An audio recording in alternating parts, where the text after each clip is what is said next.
Hey everybody, welcome back to the channel. How's it going today? Guess what I figured out today? A lot of people, as I understand, a lot of people already know this, but this is the thing that finally hit home for me. Um, Here in the United States, we have the deficit and GDP, and the deficit is now much larger than the GDP, which is a really bad sign.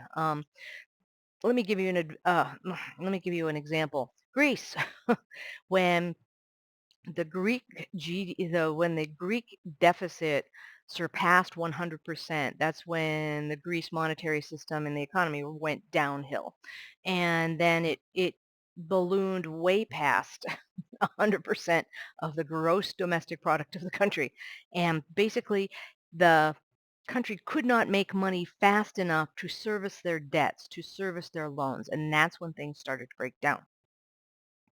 And the same thing happened in Venezuela. Greece managed to recover, Venezuela not so much. And there are other countries also going through the same thing. And 100% of the countries, once their deficit rockets past their gross domestic product, so basically gross domestic GDP, gross domestic product for the year, 2 years, 3 years, their deficit keeps going up, that 100% of the countries fail. Their economies go crazy. So it's interesting, going to be interesting, that the United States economy is one of the strongest economies in the world, and it is going through this. And is it continuing to be one of the strongest economies in the world because um, people are unafraid to have the government keep borrowing money? And if so, what is the solution to that? Well, many years ago, I'm not going to blame any one president because it is a long wave. It is a very long tsunami happening. And it was crafted years and years ago. So I'm not going to say one president or the other, but a bunch of presidents just spend, spend, spend, spend, spend, spend. And when I was a kid, it was balancing the budget, balancing the budget. Well, they wrote something in so that they didn't have to balance the budget. So I don't know what decade that was. I'm sorry. But so math is hard, apparently. So they, they got rid of that pesky balancing the budget. And they stopped talking about that. And so they kept borrowing and borrowing and borrowing.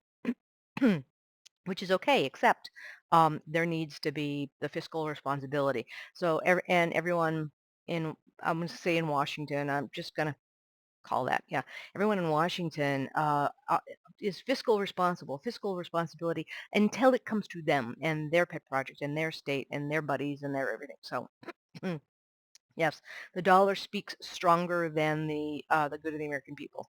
So you know that already, though. So yeah, yeah, 100% of the countries that whose deficit blows past their GDP, the economy falters and fails. So it is, I think it is closer than anybody thinks. I think that Wile E. Coyote is off the cliff. Weird.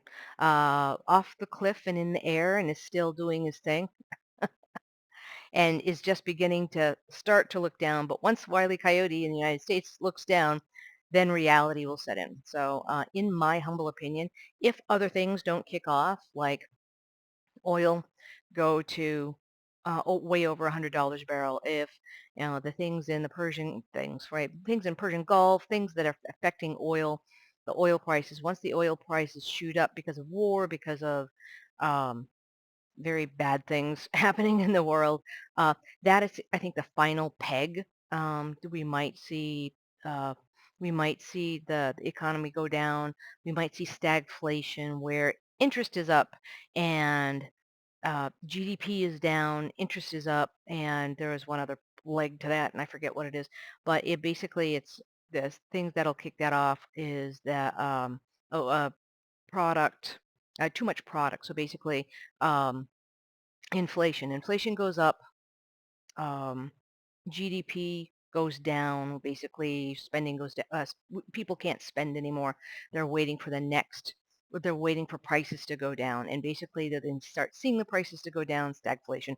When prices start to go down, slight taper off, people will still wait. And it's a human being. thing in their brain that they're not going to buy until they see it stop, prices stop going down, but prices won't stop going down because people aren't buying the products. So and so basically we have high inflation, um, basically a something that makes the, sorry, I'm bottoming out in words today, something that basically high unemployment, um, high inflation, prices are trying to go down, but nobody's buying, and those are all symptoms of stagflation, which is not a good thing. So who knows? Is it going to be just we can't the government not being able to pay its debt?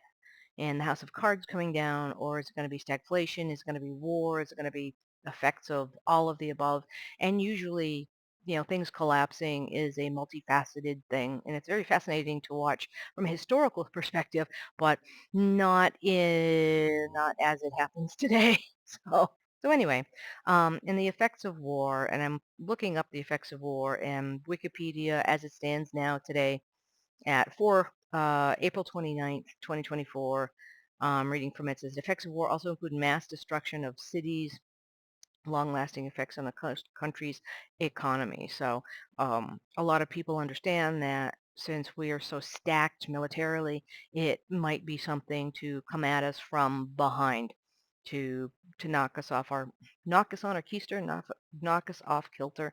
So there are a lot of negative consequences on that, and it's a whole, I say the whole ball of wax. I don't know. It's the whole thing combined together that um, might really get us going into economy collapse, and then leads us into lack of employment, lack of money circulation, and when the money stops circulating amongst the population, it's a really bad thing. So it'll be interesting what Venezuela is looking at a total collapse. Um, Greece bailed themselves out with everybody had a, what is it, a 10% off the cut, off the top haircut. Basically everything in the bank. The banks were allowed to take 10 or 20%. Oh my God, it's been too long. They were allowed to dip in everybody's savings accounts and take that percentage and just reinvest it into the, so the banks got that. The banks got a bailout from the Greece people involuntarily, and so that's where you saw a lot of the people not being allowed to withdraw out of their accounts. They couldn't even keep up with groceries, much less rent and stuff like that. So um, I know this video is getting long, but yeah, this is something I'm really seeing coming. And if history is any portent of what's going on, I have never seen a country get out of their economic crisis once the GDP is eclipsed by their debts. So don't know. All right. Yes. My I actually have a bachelor's in anthropology. So so anyways, yeah. Things are going more and more off kilter, and I'm not sure people have noticed that it is that Wile E. Coyote has gone off the side of the cliff, and he's not paying attention. I think that's where we are right now. But I don't know. It's either this summer or this fall. Things are going to start clicking into place, or you're going to see things start happening. So it is not the time to spend. It is time to make sure you pay off your debts. Make sure that you don't owe anyone anything. So yeah, yeah. Don't go spending on your credit cards. Don't go for the next big prep. Don't go for any of that. Just keep steady. Pay off your credit cards. Pay off your mortgage. Pay off all of your debts, and just wait for the next thing to happen. Okay. All right. Well, that's my 2 cents, but who am I to say what's gonna happen next? History? Okay. All right. I hope this finds you well. Take care. Bye.